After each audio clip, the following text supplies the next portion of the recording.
मधुपुर गांव के एक कोने में एक पुरानी टूटी फूटी हवेली थी। लोग कहते थे रात को वहां अजीब आवाजें आती थीं और रोशनियां अपने आप जलती बुझती थीं।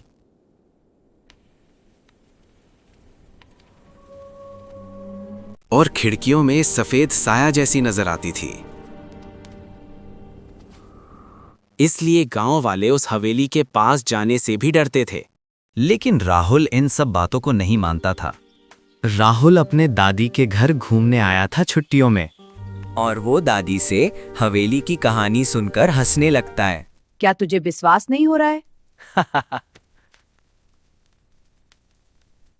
दादी जी, ये भूत वूट कुछ नहीं होता है, सब मन का भरम है। राहुल मन ही मन सोचता है कि कल रात हवेली जाकर साबित कर देगा कि भूत वूत कुछ नहीं होता है। रात का वक्त, आसमान में आधा चांद, तेज हवाएं चल रही थी और हाथों में टॉर्च लिए राहुल आगे बढ़ रहा था। राहुल अंदर जाता है और अंदर का नजारा देखकर उसका दिल जोर जोर से धड़कने लगता है। पुरानी जली हुई फर्नीचर हर तरफ बिखरी पड़ी थी। एक पुरानी सी तस्वीर दीवार पे टंगी हुई थी। राहुल ये सब देख ही रहा होता है कि तभी उसके पास ही धड़ाम की आवाज के साथ कोई चीज गिरता है। राहुल बहुत डर जाता है, पर फिर भी राहुल हिम्मत करके आगे बढ़ता है और सीढ़ी चढ़ने लगता है।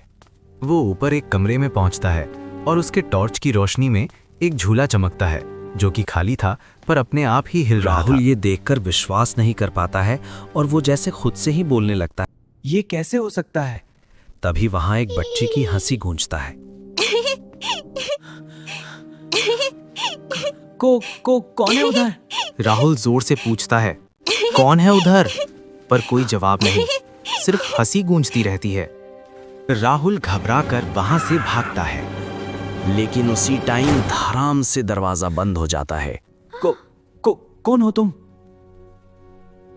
मैं रीना हूँ। सब मुझे छोड़ के चली गई, तुम भी चले जाओगे ना?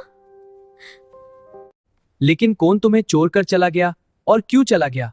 मेरे मम्मी पापा सब मुझे छोड़ के चली गई। मैं बहुत चीखी चिल्लाई पर चली गई।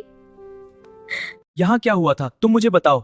एक दिन हवेली में आग लग गई, पूरी हवेली जलने लगी। हर तरफ आग ही आग थी, पर मैं आग के बीच घिरी हुई थी।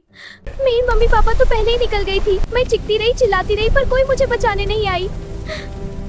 आखिरकार मैं आग में जलकर मर गई। तभी से मैं यहाँ भटक रही हूँ, मुझे मुक्ति दिला दो। मैं तुम्हें मुक्ति दिलाऊंगा। दूसरे दिन राहुल गांव वालों को सब कुछ बताता है और गांव वाले उसका क्रियाक्रम कर देता है। फिर उस बच्ची को मुक्ति मिल जाती है।